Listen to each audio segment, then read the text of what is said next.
Di sini saya akan menjelaskan tentang khusus Al-Quran, memenuhi tugas dari Ibu Rida Anissa MPDI.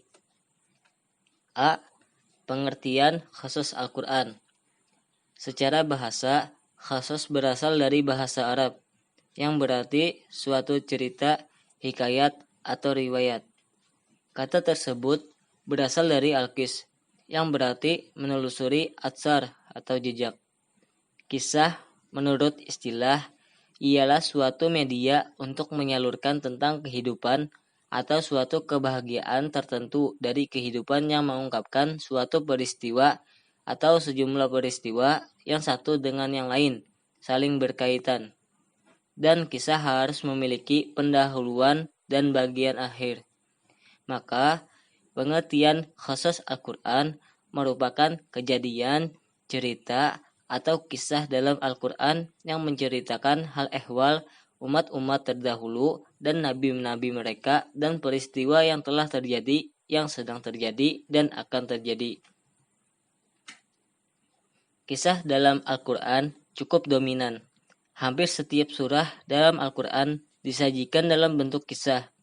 Seperti yang pertama, di dalam surah Al-Baqarah menyajikan kisah pencarian sapi betina yang berwarna kuning keemas-emasan untuk mengungkapkan misteri kriminalitas oleh Nabi Musa alaihissalam dengan seizin Allah.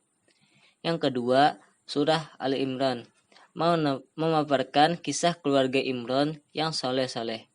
Yang ketiga, surah Yusuf menyajikan kisah perjalanan hamba Allah yang soleh, mulai disakiti dan diusir hingga menjadi budak beliau dan akhirnya menjadi imam yang ditaati. B. Tujuan khusus dalam Al-Quran. Mendidik dengan cara memberikan kisah dapat dijadikan salah satu cara dalam penyampaian materi yang sangat menarik. Cara ini merupakan ciri khas yang dimiliki Al-Quran dalam memaparkan kisah-kisah para nabi dan orang-orang terdahulu dengan maksud sebagai peringatan dan pelajaran. Minta rela, minta ridho, dunia akhirat. Assalamualaikum warahmatullahi wabarakatuh.